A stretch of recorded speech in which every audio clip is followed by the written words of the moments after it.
So good morning. I was asked to be on the panel, but I said, Simon told me that, oh, you don't need to prepare any slides, so you just speak. So I said, okay, well, that's why I don't have any slides to present to you. So I'll probably spend the next 5 minutes talking a little bit about what we have been doing at City University of Hong Kong. Last year, we were commissioned by one of the think tanks in Hong Kong, Darshan Policy Research Center, to do a study on the supply side energy policy for Hong Kong. So we have finished the report and submitted to Darshan, and they subsequently published a report, but because we did it for them, so if you want to have a copy, you're going to have to ask them. We cannot provide you with a copy.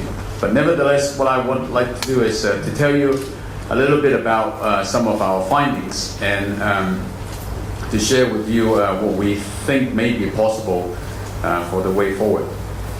Now, to begin, I think we need to think about one thing is, does Hong Kong have an energy policy?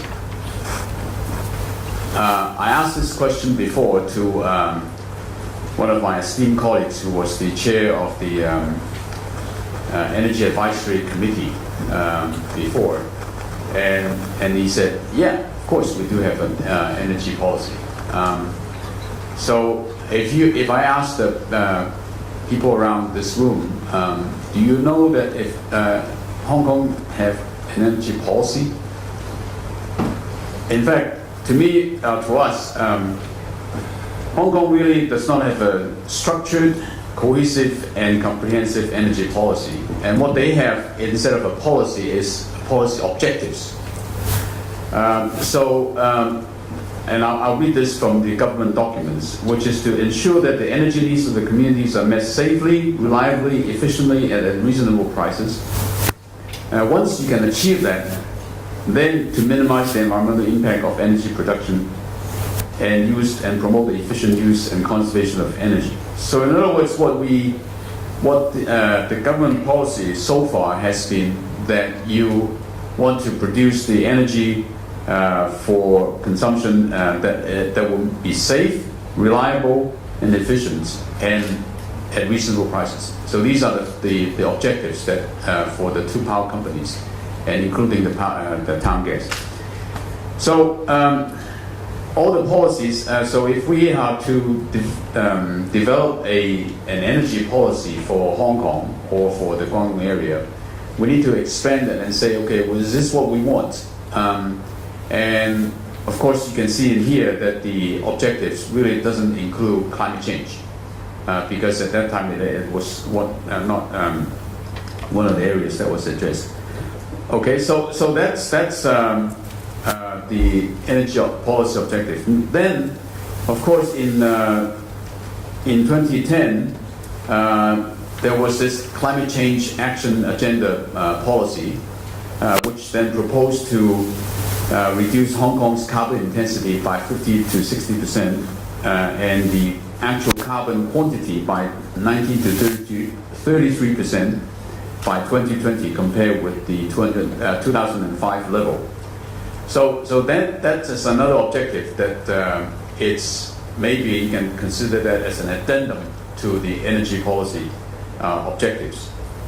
Now the third one, of course, is actually it's not a third one, but is to expand on the environmental impact by setting these air quality objectives that were set out in the new policy objectives of the government. So this is sort of the background that we have worked on in developing a possible energy policy, possible energy policy for Hong Kong.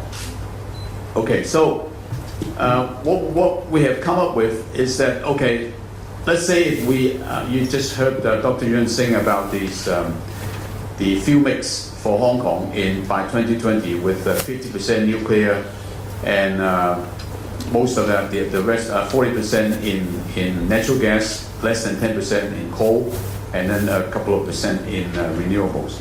So the question then is this the best option that you can have? Or are there other alternatives? So in our study, we looked at different alternatives. For example, is it feasible to really have 50% nuclear? And if we are to reduce the percentage of nuclear power, then what will be the alternative? Should we go for more coal or more natural gas? So we come up with different scenarios. Actually, we come up with 3 different scenarios.